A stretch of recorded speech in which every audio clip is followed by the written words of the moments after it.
So this one is our moisture sensor. So as you can see, it has 3 connections. This red wire is connected to Arduino VCC or 5 volt. This black wire is connected to Arduino ground, and this yellow wire is the output of moisture sensor. It will give analog output. So this yellow wire we should connect to any one of the analog pins that is available in Arduino. So right now I have connected it to analog input pin A0. Okay, so these are the 3 connections for moisture sensor.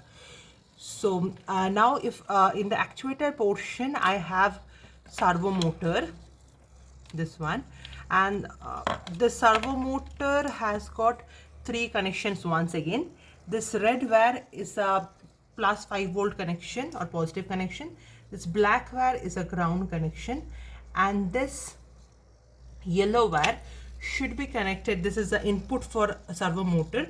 It should be connected to any one of the PWM pins available in Arduino. Right now I have connected it to the Arduino pin number 3. Okay, so I've already uploaded the code in the Arduino. So let us see what is the value it is showing now.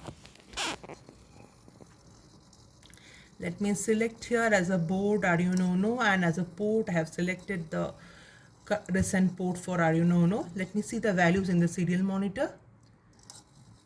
Okay, so as you can see, the values will come after 1 second, because there is, in the code I have given delay of 1 second. Yeah, so values are right now 1023, which is a maximum possible value in the either 1023 or 1004, which is a quite high range in the analog input.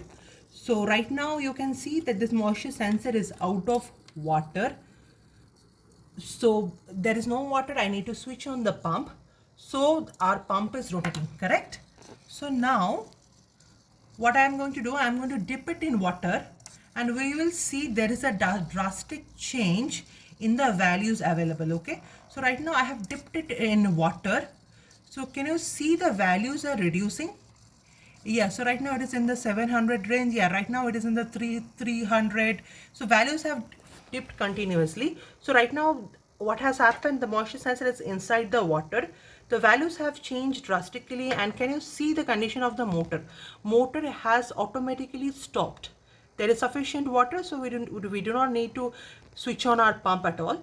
So it is, motor is switched off. Now once again let me see the values. So right now it is below 500. Now I am once again taking the moisture sensor out of water. Once again, can you see the values have increased? Yes.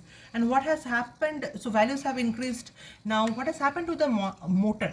Motor has started once again, correct? Because moisture sensor is out of water. There is no water. We need to switch on our pump.